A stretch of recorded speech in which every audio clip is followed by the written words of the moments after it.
Looking at triple-digit heat over the weekend, and it's causing a series of factors to happen. We are concerned with fire growth, of course, just based on the fact that it's intense heat, low humidity with overnight recoveries very limited. That means that we're just really not seeing the dew point where you get that typical dew on the ground in the morning met. And we don't usually see that in the summer months, but at least we're not too far behind from the dew point. What we're looking at here is extremely dry vegetation with the Caldor fire. And what we expect to see is that leading edge, the head of the fire, continues to shift its way toward the northeast. You can see a few of the hottest spots here over 50, as well as on that leading edge getting closer to Strawberry.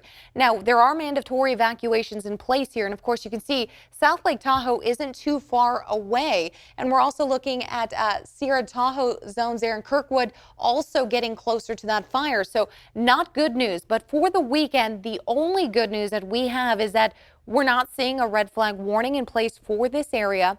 We do not have extremely strong winds.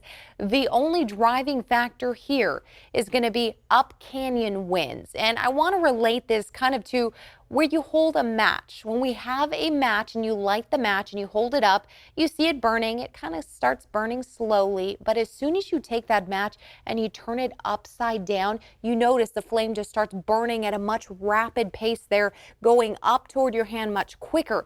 This is kind of a great example of when we talk about the terrain. When that fire has a chance to move up the terrain the same way you turn a match over, it tends to grab onto more of that dry vegetation much quicker and makes the spread faster. So firefighters have a hard time handling the spread because it moves quickly because of just the dry vegetation and the spot fires that move a little quicker and up these zones here, up through this bad terrain. But number two, it's a hard zone to get to. We're talking steep hills. That terrain doesn't make it easy for firefighters to get about it, as well as bulldozers. We use those bulldozers there to create containment lines so that the spot fires don't just move rapidly. There's lines that are created by bulldozers to at least keep the fire within a certain zone, and firefighters can get there. So that is what we're looking at.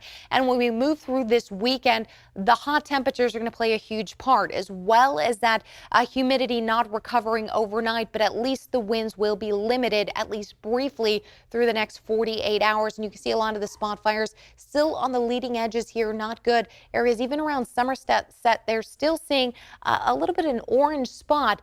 And this will be a concern, at least on the bottom edge here, as we move from Sunday to Monday, because the winds start to shift. We're going to start to see a little bit more of those erratic winds happening, and especially the overnight hours, the winds coming in from the east and pushing the fire toward the west. In the daytime hours, we see the onshore flow of winds from the ocean pushing through the valley, moving their way east, and that's the leading edge, the northeast winds for the daytime. So want to clear that up about what we expect to see this weekend. We're also going to continue seeing very unhealthy air. We've been getting northerly winds coming in for the last few days.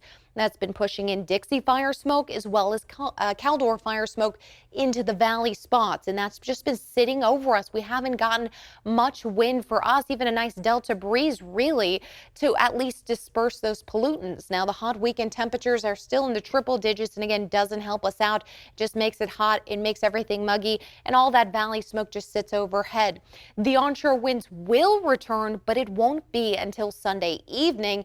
And then that'll bring about a different kind of fire concern at this point, spreading the fire based pretty much purely on winds.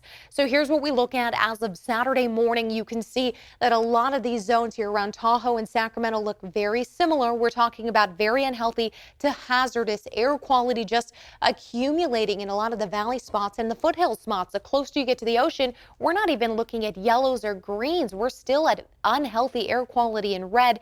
A few spots in unhealthy for sensitive group air. Otherwise, we're going to continue to see this throughout the day.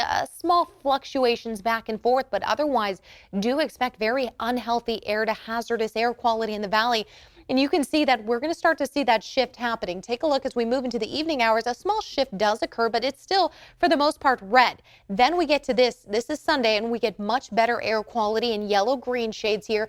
That is pretty much unhealthy for sensitive group air to moderate air quality. So good there into Sunday.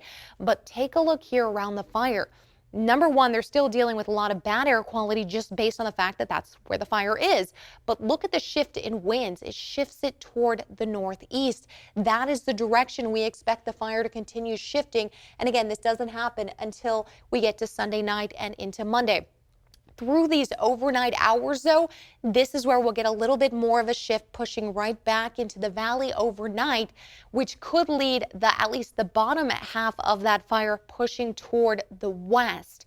Not good news because we have a lot of friends and family members, people we know that are in the Somerset area, Pollock Pines area. So that shift through the overnight hours has been something everyone's been looking at lately just to keep their eye on, because overnight, that's where we see the wind shift. You get offshore winds. So onshore winds throughout the day, they come in and they're going to get a little breezy around the coastal range, but we're still very calm to light in the valley as we move throughout the daytime. 6 p.m. This is prime time to where we actually get winds, and we're really just not seeing it. Take a look at the Caldor fire just right here, 4-mile-per-hour winds. So this is really going to be a fire-driven event for today into tomorrow.